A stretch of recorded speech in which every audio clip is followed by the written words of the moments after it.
우리가 지난 시간에 이제 큐티 묵상법을 하면서 우리가 지금 보고 있는 그 매일 성경, 큐티집으로 우리가 활용하고 있는 매일 성경에 나와 있는 가장 기본적 큐티 방법, 그 두 가지를 우리가 지난 시간에 좀 살펴보았습니다. 간단히 요약을 하면 그 첫 번째가 뭐냐면, 말씀을 우리가 볼 때 그 속에서 하나님을 묵상하는 것입니다. 그래서 하나님이 어떤 분인지, 예수님이 어떤 분인지, 성령님이 어떤 분인지, 이거를 그 말씀 속에서 이렇게 발견하고 또 그 말씀을 이제 묵상을 하는 것이 가장 기본적인 묵상 방법입니다. 여러분, 우리는 어떻게 하나님을 만날까요?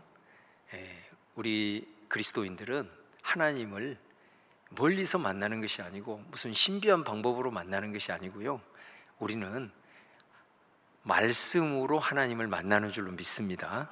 이걸 꼭 기억을 하셔야 됩니다. 하나님은 모든 사람들이 다 볼 수 있도록 말씀으로 자신을 다 계시해 놓으셨어요. 그리고 하고자 하시는 말씀도 다 계시해 놓으셨고 자기 자신도 다 계시해 놓으셨어요. 그래서 우리가 하나님의 말씀을 가지고 우리가 하나님을 만나는 것입니다. 그래서 우리가 이 말씀을 볼 때는 이 말씀은 성령의 감동으로, 성령의 영감으로 써진 말씀이기 때문에 우리가 이 말씀을 대할 때는 반드시 진리의 영이신 성령님이 그 가운데 역사하셔서 우리로 하여금 하나님과 교통하게 하신다는 사실을 반드시 기억하고, 하나님을 만나는 것이 이렇게 쉬운 것이 말씀을 통해서 우리가 만날 수 있는데, 이 쉬운 방법은 다 배제해 놓고 너무 어려운 방법만을 고집하는 사람들이 있어요. 무슨 신유주피에 같은 데 가가지고 막 그곳에서 막 몸부림을 치면서 기도원에 가가지고 그런 신비한 방법으로 하나님을 만나려고 하는, 왜 그렇게 어려운 방법을 선택하는지는 저는 이해를 못하겠단 말이에요. 물론 그런 방법들을 통해서도 역사하시겠지만 왜 쉬운 방법을 놔두고 그렇게 하나님을 멀리서 찾으려고 하고 막 어려운 방법으로 찾으려고 하는지 저는 이해가 잘 안 되는 겁니다. 그래서 저는 이 큐티가 우리 그리스도인의 영성에 있어서 저는 가장 기본이고 가장 중요한 부분이기 때문에 이거는 정말 철칙으로 여러분들이 생각하고 개인 예배라 생각하고 말씀을 묵상을 해야 됩니다. 여러분, 우리가 말씀을 이렇게 볼 때 하나님이 자신을 계시해 놓았다 그랬잖아요. 근데 우리가 이제 말씀을 이렇게 묵상을 할 때, 자, 예를 들면 창세기 17장에 보면은 하나님께서 아브라함에게 나타나셨어요. 아브라함에게 나타나셔서 자기를 계시하십니다. 뭐라고 계시하냐면, 나는 전능한 하나님이다. 엘샤다이, 전능한 하나님으로 하나님이 나타내십니다. 그런데 여러분, 거기에서 아브라함은 전능한 하나님을 만난 거예요. 그런데 하나님이 아브라함에게 자신을 계시하신 것이 그냥 전능한 하나님이다 이렇게 끝난 게 아니에요. 하나님이 당신을 전능한 하나님으로 계시했다는 것은 뭐냐면, 반드시 아브라함의 삶에 하나님의 전능하심의 역사가 나타난다는 겁니다. 그래서 우리가 성경을 묵상할 때 가장 중요한 것은 이것이 하나님이 어떤 분이냐, 어떤 분으로 지금 내게 다가오시느냐, 이것이 가장 중요하고 기본적인 방법인 거예요. 그래서 여러분, 17장에 전능한 하나님으로 하나님이 계시를 왜 하셨겠습니까? 그 말은 뭔 말이냐면, 나는 너의 삶에 전능한 하나님으로 나타날 것이다, 그런 말 아니겠어요? 그래서 어떤 일이 벌어지죠? 하나님의 사자들이 아브라함에게 찾아와서 내년 이맘쯤에 아들이 있을 거다 이렇게 얘기하잖아요. 그때 아브라함이 깜짝 놀라죠. 그리고 그 이야기를 엿듣고 있는 사라는 어떻습니까? 하나님 농담도 잘하시네 하면서 웃었다고. 그런데 어떻게 됐어요? 그 다음에 임신을 하게 되고 100세 때 아들을 낳은, 정말 상상할 수 없는 이 하나님의 전능함의 역사가 나타났다는 겁니다. 그러므로 우리가 사실은 그렇잖아요. 당신 하나님이 어떤 분인지 한번 말씀해 보세요, 이렇게 얘기를 하면 우리는 청산유수로 다 말씀할 수 있습니다. 하나님은 전능한 하나님, 여호와 이레 하나님, 여호와 샬롬의 하나님, 무슨 크고 높으신 하나님, 영원한 하나님, 막 수십 가지도 아마 얘기하실 거예요. 그런데 그것이 예를 들어서 내가 정말 너무나도 어려운 순간에 처해 있을 때, 하나님, 지금 내게는 전능한 하나님이 필요합니다. 예를 들어서 그렇게 전능한 하나님으로 내게 오셔야 됩니다. 물론 그렇게 하셔서 하나님이 오시기도 하시겠죠. 그런데 그렇게 하고 자기가 필요할 때만 자기가 지식적으로 알고 있는 하나님을 소환을 하고, 그러지 않는 경우에는 그냥 하나님을 전혀 의식하지 않고 내팽개치고, 하나님이 자신의 삶 속에서 우리가 생각하지 못하고 의식하지 못할 수준에도 순간에도 나를 위해서 일하고 계시는데 전혀 그런 것을 인식도 못하고, 주일날 와서 하나님을 불러야 되는데 한 주간 동안에 내게 다가오셨던 하나님을 고백하지도 못하고, 그잖아요. 우리가 주일날 와서 적어도 한 주간 동안 하나님이 내게 어떻게 다가오셨는지, 어떤 분으로 역사하셨는지, 그 하나님을 저는 여러분을 부를 수 있기를 바랍니다. 이번 한 주간 동안에 내가 너무도 불안하고 두려워했을 때 내게 다가오셨던 평강의 하나님이 내게 다가오셨다면 주일날 예배 드릴 때 주님 감사해요. 평강의 하나님, 여호와 샬롬의 하나님을 찬양합니다. 이렇게 돼야 되거든요. 근데 그런 평소에 전혀 그렇게 하나님 의식하지 못하고 하다가 자기가 정작 필요하다고 느꼈을 때만 하나님, 전능한 하나님은 내게 다가오셔야 돼, 이런 식으로 소환을 하는 것과 매일매일 하나님의 말씀을 묵상하면서 오늘 그 말씀 순서를 따라서 그 말씀을 묵상하는데 하나님이 어떤 분으로 내게 다가오시는 거예요. 그러면 그 다가오심이 아까도 말씀드린 대로 그냥 끝나는 것이 아니라고. 오늘 뭐 권사님 기도하셨지만은 1시간 앞도 우리는 모른단 말이에요. 그런데 어느 순간에 예를 들어서 말씀을 묵상을 했는데 평강의 하나님이 오늘 찬양합니다. 평강의 하나님이, 그 평강의 하나님이 말씀 가운데 딱 내게 다가오시다. 그리고 그 말씀이 내게 막 다가오는 거예요. 그래서 그 말씀을 묵상하고 되뇌이면서 그 말씀을 받았단 말이에요. 그런데 하루의 삶을 살다 보니까 전혀 생각하지 않았던 순간에 내가 예를 들어서 직면을 해 있을 때, 그 순간에 내가 아침에 묵상했던 평강의 하나님이 내 마음을 감동해서 내가 너에게 평안을 주노라, 예를 들어서 이렇게 되어지는 것. 하나님의 말씀을 묵상하면서 그 아침이든 그 전날 저녁이든 말씀을 묵상한 그 말씀으로 다가오셨던 하나님을 내 삶에 경험하는 것, 바로 이것이 큐티라는 거예요.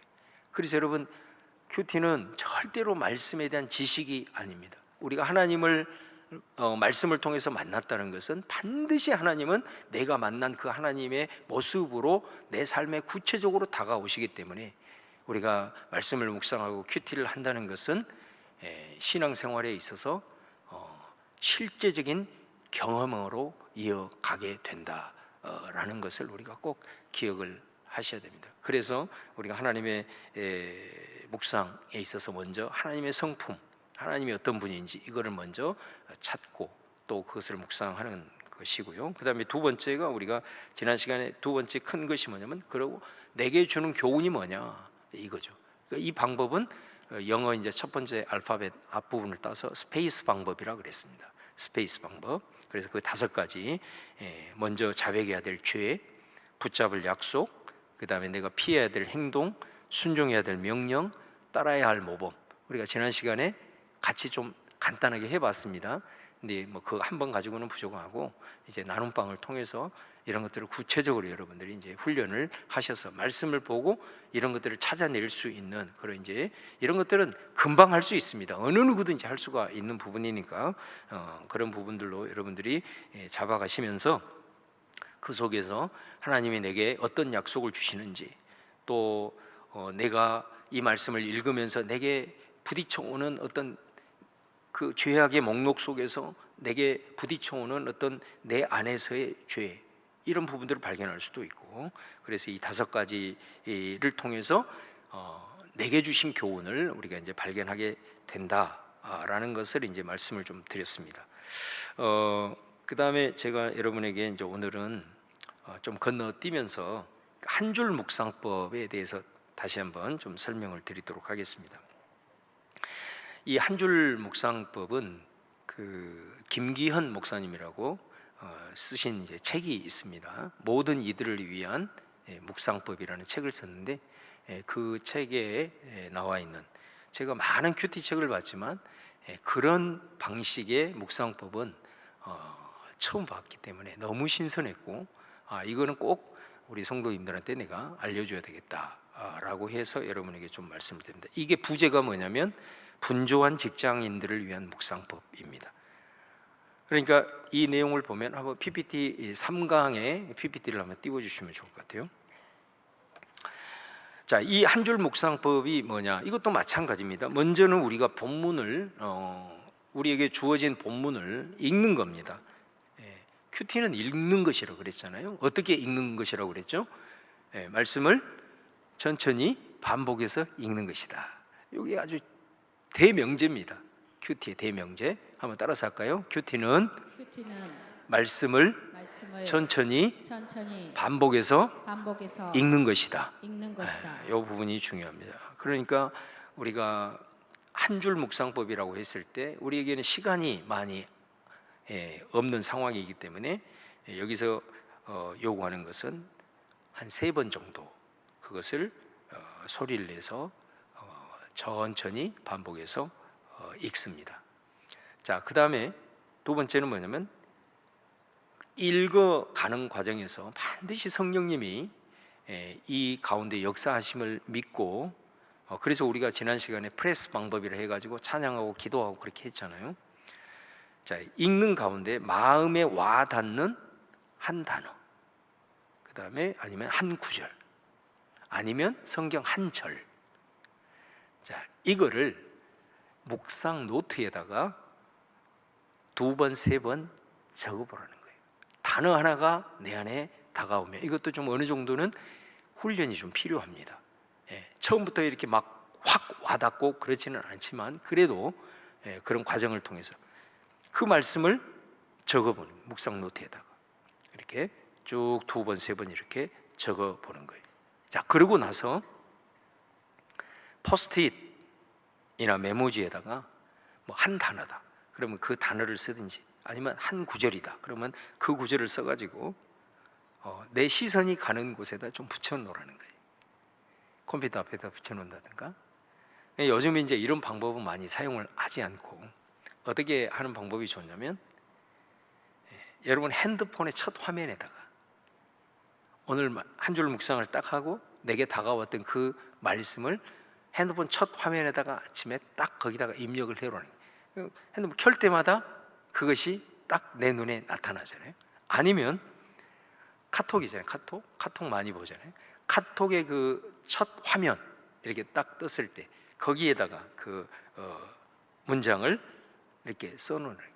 그래서 우리가 늘 가장 가까이 하는 것이 이 휴대폰을 가까이 하기 때문에 핸드폰 화면이라든지 카톡 거기 문장에다가 그렇게 써놓고, 그러니까 왜 이렇게 하라는 거냐? 제일 그것을 우리가 묵상한다는 것은 계속 반복해서 읽는 거잖아요. 그래서 그것을 계속해서 읊조리고 쳐다보고 계속해서 보고 또 한번 읽어보고, 오늘 하나님이 이런 모습으로 내게 다가왔구나. 그 단어, 그 구절을 이렇게 계속 낭독. 또 혹은 뭐 내가 출근하는 버스에서도 그것을 한번 딱 생각하면서 그 단어를 떠올리면서 한번 입술로 되뇌어보고, 아니면 내가 일을 하다가 뭐 커피 한 잔 마시는 위해서 그 한번 쉬는 그 시간에도 한번 해보고, 쉼호흡을 한번 크게 할 때 한번 해보고, 심지어 화장실에 가서도 한번 그것을 생각을 해보고, 이렇게 하라는 거예요. 그러니까 우리가 그 말씀을 그냥 간단하게 한 5분 정도 읽고 한번 쓰고 그것을 통해서 했지만 그거를 하루 종일 되뇌이라는 거예요.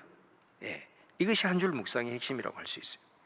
근데 여러분, 우리가 예를 들면 시편 23편 지난 시간에 우리가 한번 해보았지만, 시편 23편을 읽고 자, 여호와는 나의 목자시다, 이 부분이 내게 이제 와 닿았다라고 했을 때는 이거를 뭐 포스트잇이나 아니면 핸드폰 초기 화면에 이렇게 저장을 해놓고 그 말씀을 계속해서 하루 종일 이렇게 되뇌이는 것이다 라는 그런 의미입니다.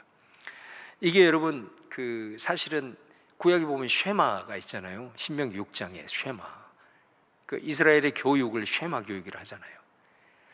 그 쉐마의 내용이 뭡니까? 하나님은 유일하신 하나님입니다. 이게 쉐마 내용이거든요. 하나님은 어떤 하나님? 유일하신 하나님이다. 이게 쉐마 내용이에요. 그러면 이 쉐마 내용을 어떻게 하라는 거죠? 마음에 새기라는 거 아니겠어요? 이게 쉐마 전체 내용이에요. 하나님은 유일하신 하나님이니 네 마음에 새겨라. 이게 쉐마 내용이거든요. 그런데 그 다음부터는 그럼 어떻게 우리가 마음에 새길 건데, 이 방법론이 나오거든요. 거기 보면 뭐라고 그러죠?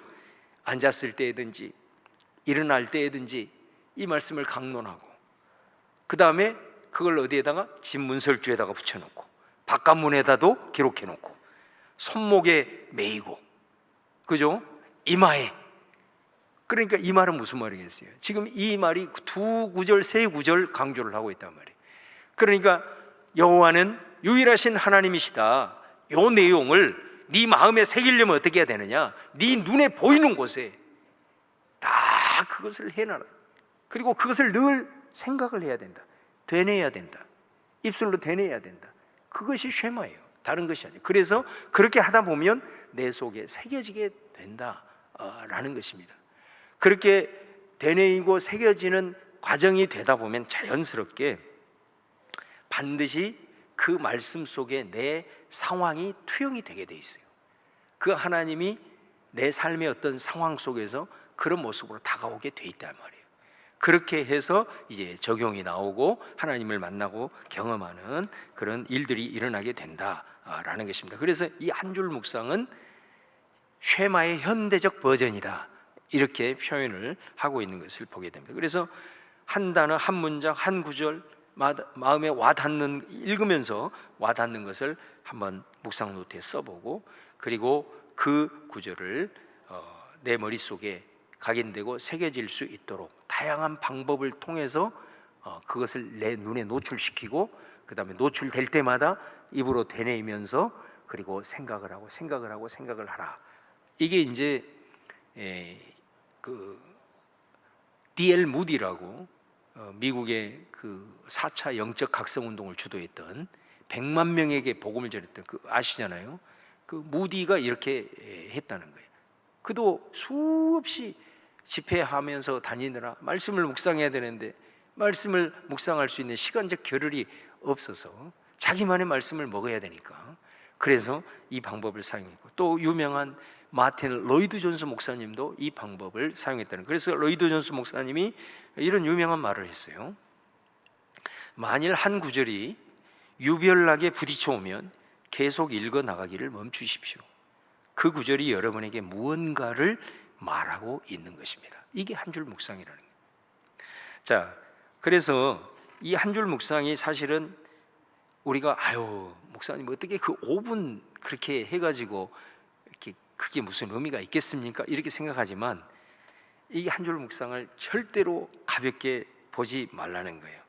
이게 오히려 우리들의 삶을 더 깊이 있게, 그 다음에 더 변화된 삶으로 인도해 나갈 수 있다. 그러면서 이 한 줄 묵상이 왜 중요하냐라는 거에 대해서 몇 가지를 제시하고 있습니다. 그 첫 번째가 뭐냐면 영적인 피상성을 극복한다는 거예요. 여러분, 영적 피상성이라고 하는 것이 뭐냐면, 내가 예를 들어서 교회를 10수년을 다녔어요. 성경에 모르는 것이 없어요. 뭔 얘기하면 그거 나 다 알아.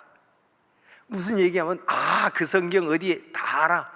모르는 것이 없어요. 왜 그러냐면 듣는 풍월도 3년이면 도사가 된다 그러잖아요. 교회를 10년 20년 말씀하면 이게 다 아는 거예요. 그런데 그분에게 한마디, 이 아는 말씀을 가지고 한마디를 물어보면 대답을 못해. 많이 아는 것 같은데 아무것도 몰라. 왜 그랬을까요? 듣기만 했기 때문입니다. 우리는 신앙생활을 하면서 듣기밖에 안 한 거예요. 설교를 듣기밖에 안 한 거예요. 그러니까 많은 걸 아는 것 같은데 그 한 커플만 열고 쑥 들어가서 질문을 던져보면 아무것도 몰라요. 아무것도 몰라요. 우리 여러분 1대1 지금 과정 하잖아요. 1대1 과정. 그 1대1 과정 동반자 16주 하고, 또 저하고 지금 16주 양육자반을 하고 있어요. 근데 이분들은 어떤 분이에요? 교회에서 제일 엘리트로 꼽히는 분들이 먼저 의탁해가지고 지금 하고 있잖아요. 그 우리가 지금 하고 있는 게 뭔지 아세요? 예수님은 어떤 분입니까? 예수님은 무엇을 하셨습니까? 예수님은 지금 뭘 하고 있습니까? 예수님을 영접하십시오. 이거는 교회에 처음 와서 새신자 교육할 때 하는 거거든요. 예수님이 어떤 분입니까? 알 것 같아요. 다 알 것 같아요. 그런데 얘기해 보세요. 그러면 대답을 우물쭈물 하는 경우. 우리 주님이 뭘 하셨습니까? 많이 알 것 같아요. 정리가 안 돼 있는 거예요. 주님이 지금 뭐 하고 계십니까? 알 것 같은데도 얘기를 하면 그래 고개는 흔드는데 얘기해 보세요. 그러면은 우물쭈물해요. 많이 아는 것 같은데 우리는 아는 것이 거의 없어요. 왜요? 듣기만 했기 때문에. 들어서 많이 아는 것이 여러분의 신앙생활에 무슨 의미가 있어요? 의미를 찾기는 쉽지 않습니다. 그러다 보니까 우리의 신앙이 어떻게 되느냐? 자꾸 피상적이 되는 거예요. 우리 피상적이다라는 뭔 말이에요? 수박이 있는데 수박이 그 파란 녹색에다가 짙은 무늬가 있잖아요. 예쁘잖아요. 아이고 예쁘다 계속해서 예쁘다 그것도 한두 번이지. 계속 하다 보면은 지루하잖아요. 어떻게 되는 거예요?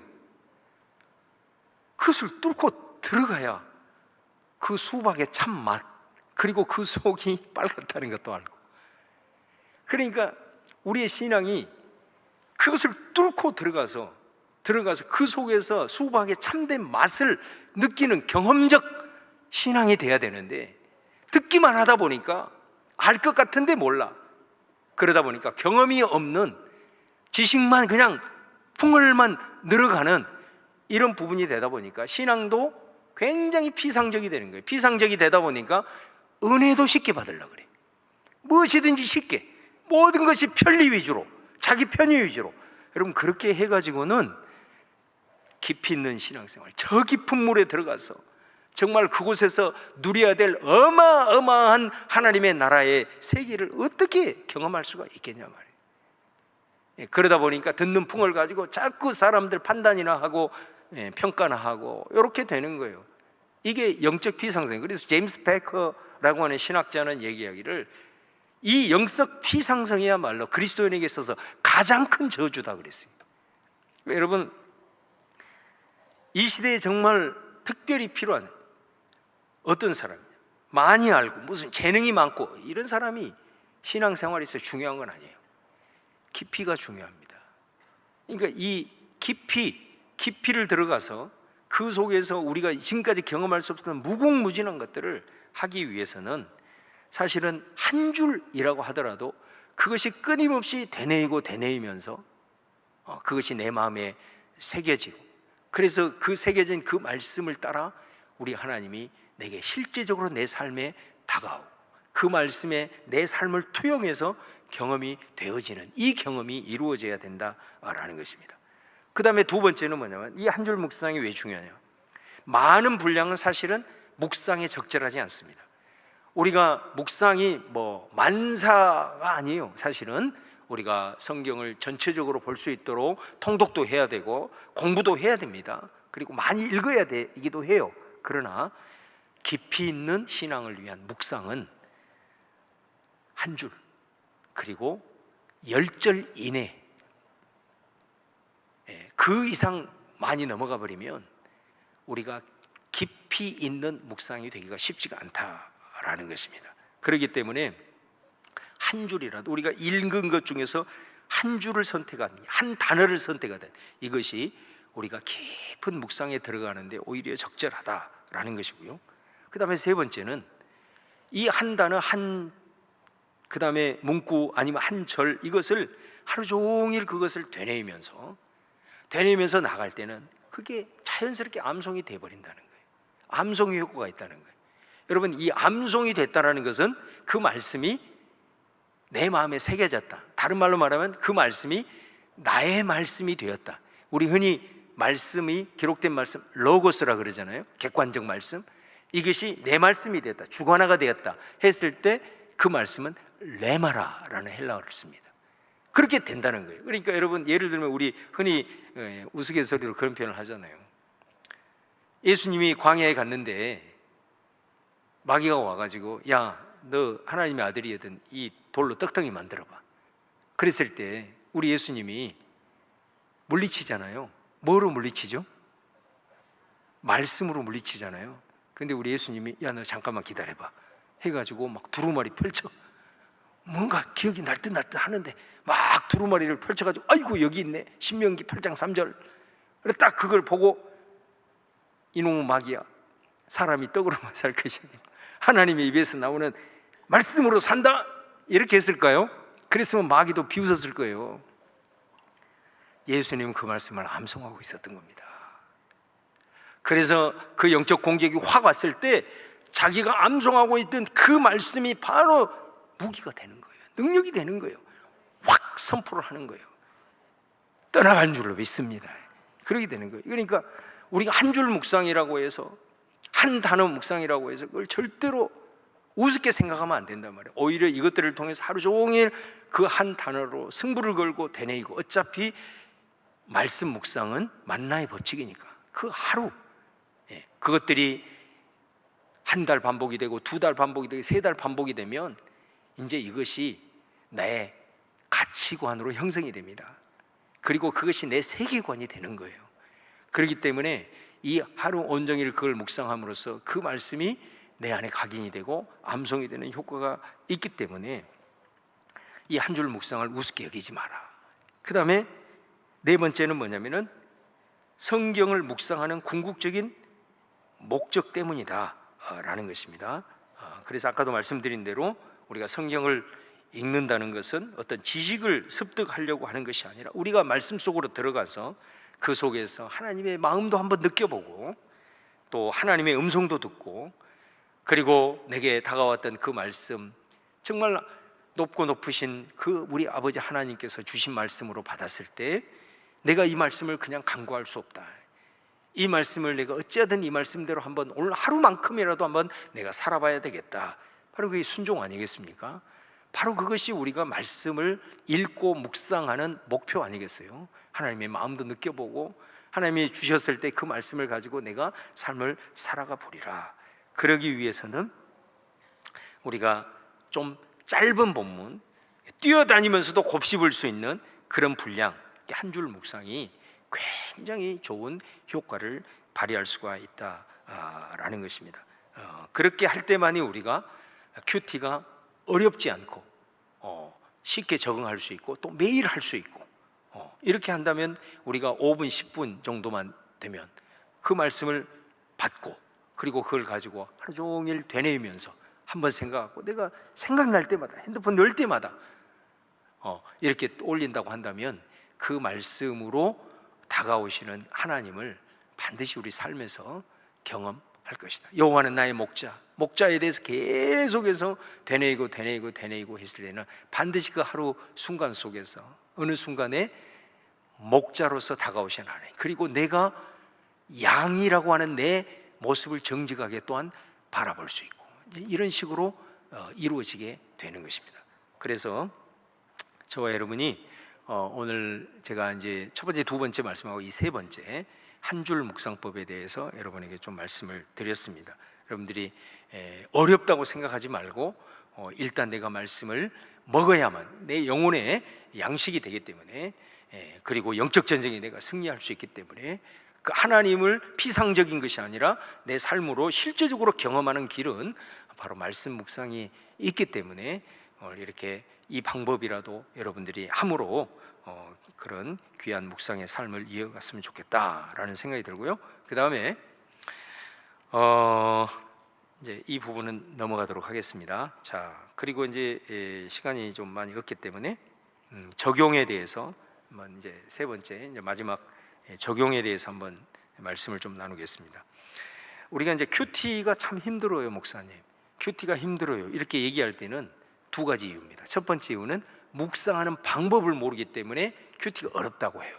근데 이거는 지금 우리가 뭐 한 5번에 걸쳐서 지금 이렇게 하면 큐티 못할 사람이 없어요. 이건 뭐 어려운 게 아니기 때문에 큐티 묵상 방법은 어느 누구든지 배우기만 하면 할 수가 있는 겁니다. 그럼 어디에서 큐티가 어렵다는 이 말이 나오게 되느냐? 바로 적용 부분인 거예요. 적용하기가 너무 힘들다는 거예요.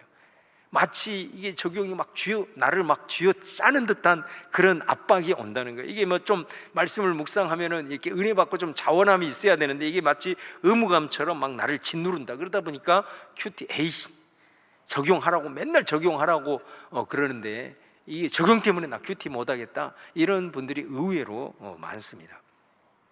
근데 사실은 오늘 제가 강의 내용 중에 그 부분은 안 하는데 너무 적용에 목숨 걸지 마라 그 부분이 있어요.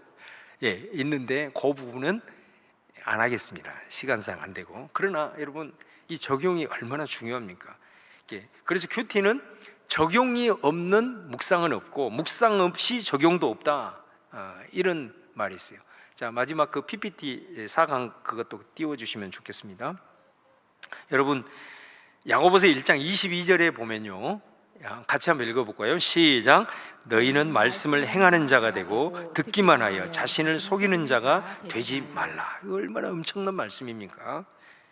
자, 우리가 말씀을 행하는 자, 말씀을 받았으면 그 말씀을 행한다는 것이 이제 적용하는 거 아니겠습니까? 왜 우리가 적용을 하지 않는 걸로 그냥 읽는 것으로 듣는 것으로만 만족을 하려고 할까? 사실 이 적용을 위해서는요, 내 자기 중심성을 일단 극복을 해야 되기 때문에 그래요. 그러니까 왜냐하면 우리 인간은 기본적으로 이 자기 중심성이 깔려 있기 때문에 이 부분이 이제 좀 극복이 되면 신앙이 좀 성숙해진다, 이런 표현을 하잖아요.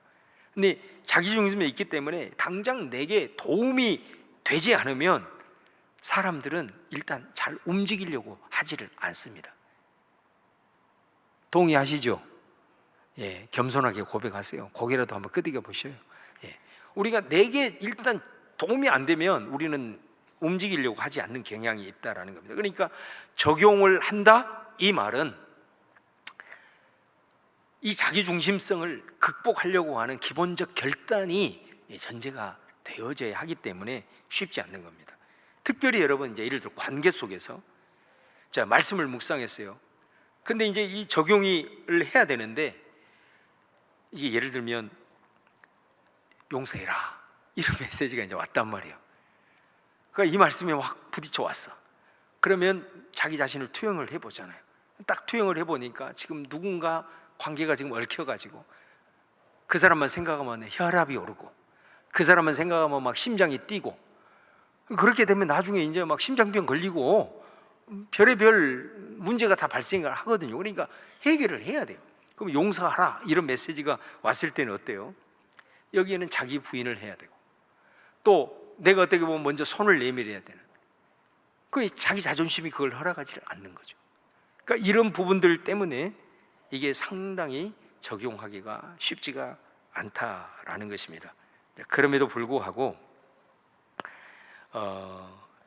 사실은 하나님께서 이 말씀을 주셨어요. 그리고 내가 그 말씀을 받았어요. 그러면 우리가 적용을 해야 된다라는 것이, 이렇게 생각을 하면 좋을 것 같아요. 저도 이 말씀을 곰곰이 생각하면서 우리가 이 말씀을 순종하고 말씀에 적용한다는 것이 그렇게 한다고 해서 하나님에게 득될까? 물론 그런 부분이 없다고는 할 수는 없겠죠. 그러나 여러분, 우리 시편 말씀에 보면 네가 하나님 앞에 재물을 천천의 수양을 드린다고 한들 그것이 하나님을 만족시키겠냐? 만족시킬 수 없어요. 왜? 사실은 이 세상에 존재하는 모든 짐승이 다 하나님 것이기 때문에, 우리가 짐승 몇 마리 하나님 앞에 바친다고 해서 그 하나님을 만족시킬 수 있을까요? 그게 아니거든요. 그러니까 물론 우리가 하나님의 나라 확장을 위해서 우리가 헌신하고 순종하고 적용하면 하나님에게 역사를 위해서 도움이 되겠지만, 사실 궁극적인 것은 신명기 말씀처럼 하나님이 왜 우리에게 말씀을 주시고 왜 우리에게 말씀을 적용하게 하시고 순종하게 하실까? 그것은 저와 여러분의 행복을 위해서입니다. 신명기 33장 말씀처럼 행복을 위해서입니다. 왜냐하면 그렇게 순종해야 네 삶이 실제로 복이 되기 때문입니다. 그렇기 때문에 하나님이 이 말씀에 대해서 우리에게 주시고 또 이 말씀을 우리가 받고 그 말씀에 우리가 순종하는 것이, 그래서 성경을 한번 읽어보세요. 읽어보시면 말씀과 관련해서 우리가 복을 누리고 복을 받는다라고 했을 때는요, 아주 공통적인 특징이 있어요. 많은 말씀들이 있지만 신약의 하나, 구약의 하나만 읽어보죠. 여호수아 1장 8절을 보시면, 자, 같이 한번 시작. 이 율법책을 내 입에서 떠나지 말게 하며 주야로 그것을 묵상하여 그 안에 기록된 대로 다 지켜 행하라. 그리하면 내 길이 평탄하게 될 것이며 내가 형통하리라. 여기 보면 어떤 사람이 평탄하게 되고 어떤 사람이 형통하게 된다고 얘기합니까? 지켜 행하는 자예요.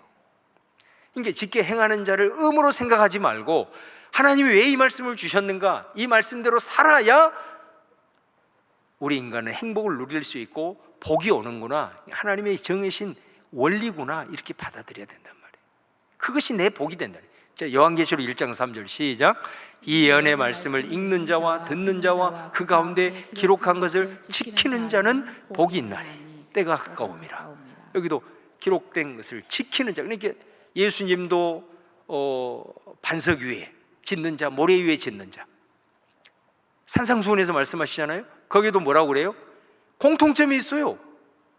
모래 위에 짓는 어리석은 사람이나 반석 위에 짓는 지혜로운 사람이나, 이 사람의 공통점이 뭐죠? 말씀을 들었다는 거예요. 들었다는 것은 공통점입니다. 그것 때문에 어리석고 그것 때문에 지혜로운 것이 아니단 말이에요. 그럼 뭐에 갈리느냐? 말씀을 들었으나 그 말씀대로 행하는 자, 이 사람이 지혜로운 거고, 그 말씀대로 행하지 않는 자가 어리석은 자라고 예수님도 말씀하셨다. 그러니까 어떤 사람에게 복이 임하고 어떤 사람에게 하나님의 복이 누려지느냐면 그 순종입니다. 적용이 그래서 중요한 거예요. 제가 이번 주에도 한 권사님하고 얘기를 좀 할 때에 그런 나눔을 이제 하시더라고. 그러니까 어떤 누군가가 자기에 대한 선입견을 가지고 자꾸 이렇게 선입견을 갖고 오해하고 또 그런 것들을 가지고 굉장히 이제 힘들었다는 거예요. 그래서 이게 세상적인 방법으로 보면 나도 얼마든지 대갚아 줄 수 있는데 그렇게 안 했다는 거예요. 그렇게 하지 않고 헛지한데 내 마음을 지키기 위해서 기도했다는 거예요. 기도하고 기도하니까 하나님께서 마음을 지켜주고 이렇게 하면서 또 자기 자신이 자유함을 누리고, 그러면서 내가 정말 그런 마음 속에 담고 있었던 이런 막 보복하려고 하는 마음, 이런 세상적인 그런 방법대로 이렇게 하지 않았다고 그렇게 얘기를 하시는 거예요. 그래서 제가 그런 얘기를 했어요. 그러니까 하나님이 권사님을 도와주시는 겁니다. 제가 그렇게 축복했습니다. 틀림없는 사실이잖아요. 여러분, 우리가 하나님 막 도와주세요 근데 하나님 하신 말씀은 우리가 전혀 순종하지 않아. 하나님 하신 말씀은 전혀 우리가 관심도 별로 없네. 그런데 어떤 사람은 정말 어떤 말씀이 왔을 때 그 말씀을 그냥 귀를 닫아버리거나 나하고는 상관없기 때문에, 나한테는 유익이 당장 안 되기 때문에 이렇게 하는 것이 아니라, 그래도 하나님이, 전능하신 하나님, 내 아버지가 나를 사랑하셔서 독생해 주신 그 아버지가 내게 주신 말씀이니 이 말씀을 좀 지키기 위해서 내가 흉내라도 내야 되겠다. 여러분, 하나님이 안 도와주시겠어요? 내가 할 수 없는 일을 하나님이 열어주십니다.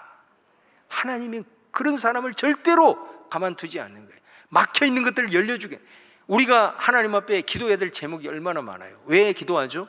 내 힘으로 할 수 없기에, 내 한계가 있기 때문에 전능하신 창조주 하나님 앞에 기도하잖아요. 얼마나 우리가 하루에도 그런 기도 제목들이 우리들의 삶에 많습니까? 하나님의 도우심이 필요해요. 그럼 하나님의 도우심이 어떤 사람에게 도우심이 임하냐?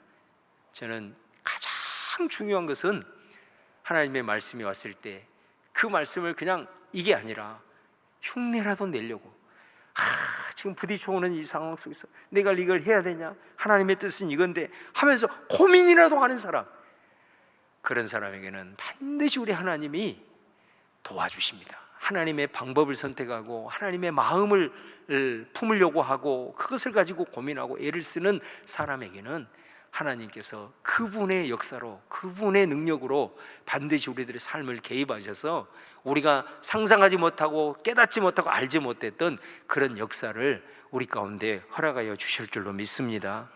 그래서 적용이 중요하다는 것. 적용에는 3원칙 혹은 4원칙이 있습니다. 그걸 3P라고 하는데요, 영어 첫째 자를 따서, 자, 그 첫 번째가 personal이라는 거예요. 그러니까 적용을 할 때는 반드시 개인적으로 해라. 그러니까 내가 성경을 읽었는데 이 적용은 나에게 대상이, 우리 흔히 우스갯소리로 그런 말 하잖아요. 이거 저 설교 아무개 집사가 들었으면 좋겠다, 이렇게 하면 안 된다는 거죠. 철저하게 나에게, 다른 사람이나 무슨 공동체 이렇게 적용하려고 하지 말고, 묵상 큐티는 적용은 나 자신에게만 해야 된다. 그 다음에 두 번째가 practical, 구체적이어야 한다라는 거예요. 자, 사랑하자. 자, 이 문구가 내게 왔어요. 그럼 이걸 적용을 어떻게 해요? 어떻게 사랑해요? 반드시 대상이 있어야 되고, 그 다음에 하나는 어떻게, 방법까지 나와야 돼요. 이게 적용하는 겁니다. 그러지 않으면 우리는 그냥 다 두리뭉실로 끝나버릴 수밖에 없어요. 그 다음에 세 번째는 실천 가능이 돼야 된다. possible, 실천 가능한 것이어야 한다라는 것입니다. 그러니까 적용할 때 그것들을 내가 구체적으로 실천하지 못한다면 그것은 적용이 아니다. 그 다음에 네 번째는 probable, 검증 가능해야 된다. 이 말은 무슨 말이냐면, 내가 아침에 묵상했어요. 그리고 이제 저녁에 잠을 자잖아요. 잠을 잘 때는 반드시 내가 오늘 아침에 묵상한 그 내용을 어떻게 적용을 했는지 잠자기 전에 한번 돌아보라는 거예요. 검증을 해보라는 거예요. 그러니까 이런 방법으로 적용의 3대 혹은 4대 원칙이 있다라는 것을 우리가 좀 기억할 필요가 있습니다. 자, 오늘 여기서 끝내야 되는데 내가 여기서 끝내기는 좀 아쉬운 부분이 있어서 조금만 더 하겠습니다. 우리가 적용을 하는 데 있어서 이거는 단순한 어떤 적용이 아니라 우리 그리스도인들이 어떤 윤리적인 상황 속에서 내가 어떤 행동을 해야 될 것인가 라고 하는 것을 결정할 때 굉장히 중요한 요소들이 있어요. 이거 이 적용의 부분도 해당이 되고, 여러분들이 어떤 삶을 살아가면서 내가 어떤 행동을 해야 될 때 그것을 어떻게 결정을 할 것인가 라고 하는 것에 대해서 요한 웨슬리라고 하는 감리교 창시자잖아요. 정말로 이분 어마어마하신 분이죠. 이 요한 웨슬리가 4가지의 기준을 제시를 했어요. 근데 이게 왜 중요하냐면, 우리가 그 신약 성경에서 그 나타나는 그 윤리를 촉망라한 한 권의 책이 있습니다. 그게 신약의 윤리적 비전이라고 리처드 헤이즈라고 하는 쓴 사람이 책을 썼는데, 그 책에서도 이 웨슬리의 이 내용을 이제 선택을 하고 있는데요. 자, 그 부분을 제가 간단하게 여러분에게 좀 소개를 해드리겠습니다. 여러분들 오늘 듣는 자세가 좋아서, 자, 그 첫 번째가 뭐냐면 성경이에요. 성경. 그게 뭐냐면, 우리가 어떤 행동을 할 때, 어떤 것을 선택할 때, 아니면 우리 큐티식으로 얘기하면 적용을 할 때 제일 중요한 것은 이것이 성경 전체의 가르침과 일치하느냐, 이 부분이에요. 이게 우리가 그러잖아요. 성경적인 이런 부분들에 대해서 어긋나 버리면 우리 그리스도인의 윤리적 선택에 있어서는 그것은 선택을 하면 안 되잖아요. 그러니까 우리가 너무나도 잘 알고 있는 내용이지만 그래도 제일 중요한 부분입니다. 그 다음에 두 번째가 경험입니다. 이 경험은 뭐냐라고 했을 때, 자, 예를 들면 성경에서 내가 이것을 선택해야 되냐 저것을 선택해야 되냐라고 했을 때 이게 둘 다 성경에 일치하는 거예요. 그랬을 때는 어떻게 해요? 이걸 선택해도 성경에 맞고 저걸 선택해도 성경에 맞아. 그런데 둘 중에 하나는 선택을 해야 되는 거야. 자, 이랬을 때는 경험이 중요하다는 거예요. 경험. 자, 아주 쉽게 예를 들어보겠습니다. 자, 어떤 한 청년이 하나님의 부르심을 받고 대학을 졸업을 하고 이제 자신의 부르심을 하나님 앞에 물으면서 어떤 것을 선택을 해야 될까 하면서 하나는 내가 주의 종의 부르심을 선택을 하기 위해서 고민을 하는 거예요. 그래서 내가 신학교로 가야 될 거냐 아니면 이 세상의 부르심 따라서 나는 직장을 가져야 될 거냐. 여러분, 이거 선택하든 저거 선택하든 이게 비성경적인 것이 없잖아요. 다 성경적인 거잖아요. 이 세상에 선교사로 가든 또 신학교로 가서 목회자가 되든 뭐가 더 중요하고 이런 게 없어요. 다 똑같은 성경적인 부르심이기 때문에. 자, 그랬을 때는 경험이 중요하다는 거예요. 어떤 경험일까요? 자, 지금까지 내가 걸어왔던 삶을 반추하면서 내 경험을 반드시 해야 된다는 겁니다. 그러니까 예를 들면 이런 거예요. 자, 내가 이제 신학교를 가야 되냐 이게 해야 되냐 할 때 신학교를 간다고 했을 때는 공부하기를 즐겨야 돼요. 내가 책을 보는 것을 싫어한다, 이 사람은 절대로 신학교를 가면 안 됩니다. 이 세상에서 공부를 제일 많이 하는 직업이 목사입니다. 여러분, 저도 신학교에서 교수도 해봤잖아요. 1년 2년이 힘들지 그거 딱 준비해 놓으면요 3년째부터는 그거 풀어먹으면 돼. 그냥 그 준비한 거 반복만 하면 되거든요. 목사는 어때요? 만약에 설교 재탕 3탕 했다고 생각해봐요. 큰일 나잖아요.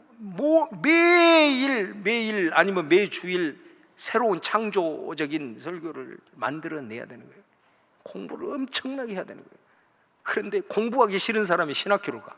그거는 자기도 불행하게 만들고 그 성도들도 불행하게 만드는 거예요. 그러니까 이런 경험을 봤을 때 자기는 책을 싫어한다, 공부를 싫어한다, 이 사람은 절대로 선택하면 안 됩니다. 그 다음에 또 하나는 한 가지, 사람 만나는 것을 기뻐해야 돼요. 이런 사람이 목회를 해야 돼요. 근데 사람 만나는 것이 거북스럽고 사람만 만나면 피곤하고 이 사람은 절대로 목회 길을 걸어가서는 안 됩니다. 모두를 불행하게 해요. 불행한다고 하기까지는 좀 그렇고. 그러니까 이런 경험, 지금까지 내가 살아왔던 삶의 경험을 반출을 해보면서 이게 선택을 하고 그 윤리적 결정을 하는 거예요. 그 다음에 세 번째가 전통이에요. 전통은 공동체적 경험이라고 할 수 있습니다. 자, 예를 들어서 내가 목회자의 부르심으로 가려고 이제 선택을 했는데 우리 공동체가 고개를 갸우뚱해. 쟤는 아닌데 그러면 안 가야 돼요. 지금 예를 드는 거예요. 안 가야 됩니다. 그리고 내가 봉사를 하고 신앙생활을 했는데 열정이 없다, 이런 사람은 하셔는 안 돼요. 가서는 안 돼. 자, 그 다음에 네 번째가 이성입니다. 이성. 이게 상식적 판단이죠. 여러분, 이 상식적 판단을 우리가 신앙이라는 이름으로 이 부분을 굉장히 간과하는 경향인데 그러지 않습니다. 가장 영적이라고 하는 요한 웨슬리가 이 부분을 강조하고 있거든요. 그러니까 예를 들면 이런 거죠. 자, 내가 이제 신학교에 가서 여러 가지 길이 있잖아요. 그 속에서도 자, 나 선교사로 가야 되겠다. 그럼 어떻게 해야 돼요? 상식적 판단은 뭘까요? 영어가 돼 있어야 돼요. 영어가 안 돼 있으면 선교사로 가서 스스로 고립이 되어버립니다. 모든 현지 언어도 영어로 배울 텐데 안 되거든요. 이런 상식적 판단, 이런 거예요. 예를 들어서 이런 부분들이, 여러분, 예를 들어서 지금 한국 교회가 너무나도 어려운 상황이잖아요. 저는 한국 교회가 이런 상황이 된 것에 첫 번째로 꼽는 것이 저는 개인적으로 뭐라고 보냐면 이 성직 매매라고 생각합니다. 다시 말하면 6개월 코스 만들어 가지고 이 타락한 목사들이 돈 벌려고 6개월 코스 만들어 가지고 6개월 하고 목사 안수를 주는 거예요. 이것이 한국 교회를 망치게 된 가장 큰 비결입니다. 여러분 신학교를 위해서 기도 많이 해주시기를 바랍니다. 제가 이제 신학교에 이렇게 가르치고 오다 보니까 지금 상황이 너무 힘들어요. 신학교는 좀 젊은 사람들이 일단 가야 돼요. 젊은 사람들은 일단 이게 다 열려 있는 거예요. 그 교수님이 이런 얘기를 해도 받아들이고 그 반대 얘기를 해도 받아들여요. 그래가지고 그걸 가지고 고민을 해요. 우리가 그랬어요. 그래서 막 1학년, 2학년 이렇게 너무 혼란스러운 거예요. 그래서 어떤 사람은 막 휴학도 하고, 그리고 내가 이걸 계속 해야 되냐 하면서 막 고민하고 막 그거 가지고 막 토론하고, 그렇게 해가지고 자기 신학과를 딱 만들어내는 거예요. 근데 나이 든 사람은 어때요? 이미 자기 판단 기준이 딱 서 있는 거예요. 그러다 보니까 뭐 말을 해도 자기의 신념에 딱 맞는 것만 받아들이지 그것과 다른 얘기를 하면 딱 튕겨내버리다. 제가 신학교에서 강의하면서 너무나도 많이 있는 걸 느꼈어요. 그래서 신학교는 물론 자기 신앙을 위해서 오는 경우도 있지만 진짜 부르심을 위해서는 젊은 사람들이 가요. 근데 지금 신학교 보세요. 심각합니다.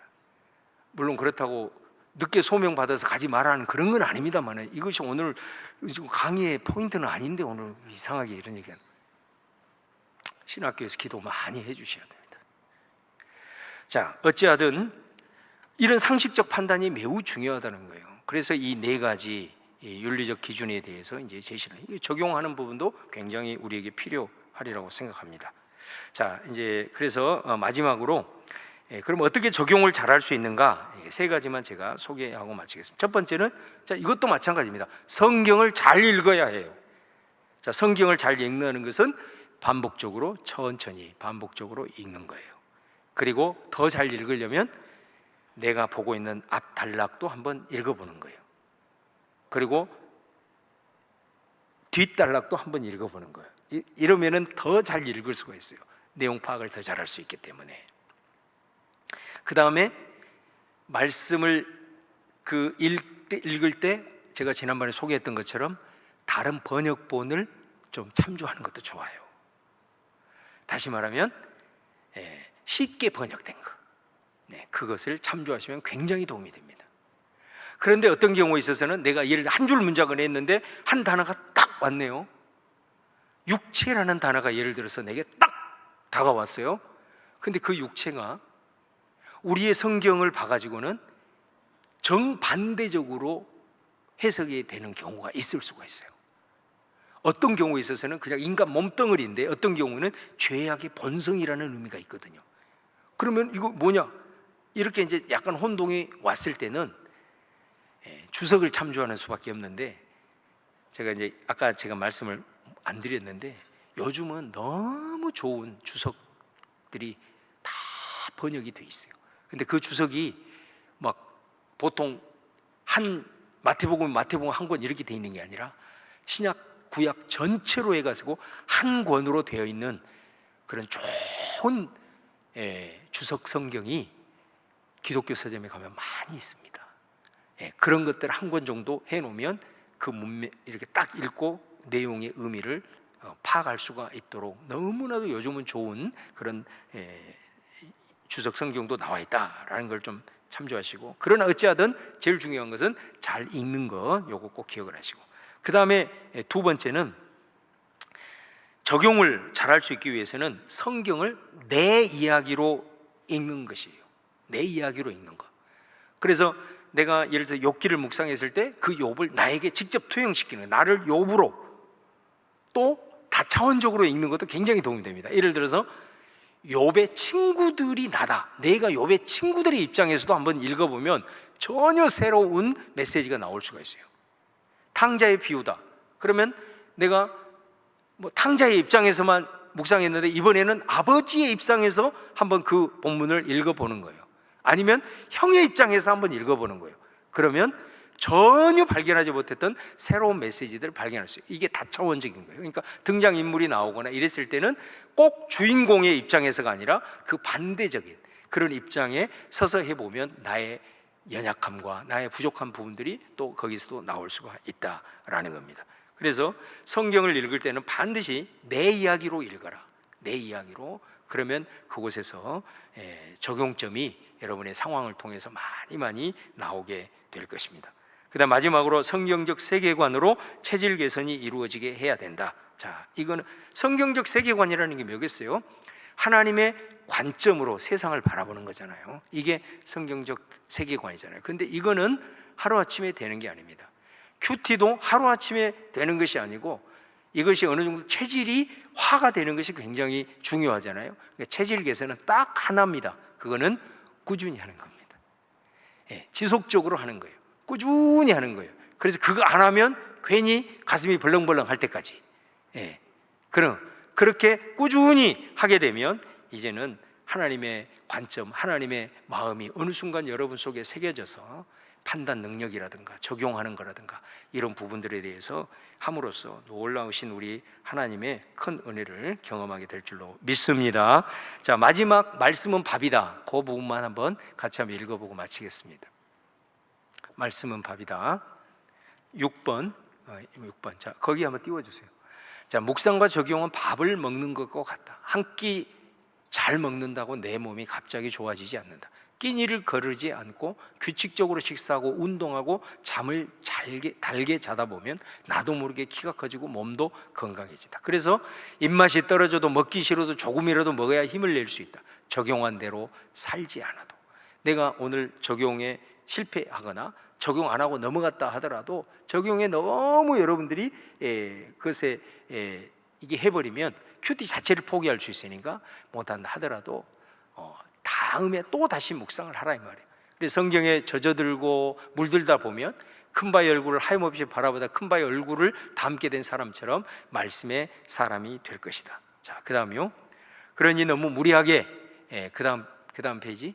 무리하게 달려들지 말고 오늘도 조금씩 한 줄 묵상부터 중얼중얼 말씀을 되새기다 보면 깊이 우러낸 맛이 심취하게 될 것이다. 그날이 오기까지 꾸준히 지속적으로 밥을 먹듯 읽고 또 읽고 천천히 반복하는 것이 최대의 적용이다. 자, 한번 따라서 하겠습니다. 읽기가 묵상이고 읽기가 적용이다. 자, 꼭 기억하시고 이제 가능하시면 여러분들이 기회 되는 대로 말씀 묵상하시고 그리고 또 이런 실습하는 그런 기회가 있으니까 좀 의탁하셔서 정말 말씀을 통해서 영혼의 양식 그리고 이전에 경험할 수 없었던 하나님의 풍성한 그 삶의 체험과 경험들이 말씀을 통해서 꼭 이루어질 수 있기를 주님의 이름으로 축원을 드립니다.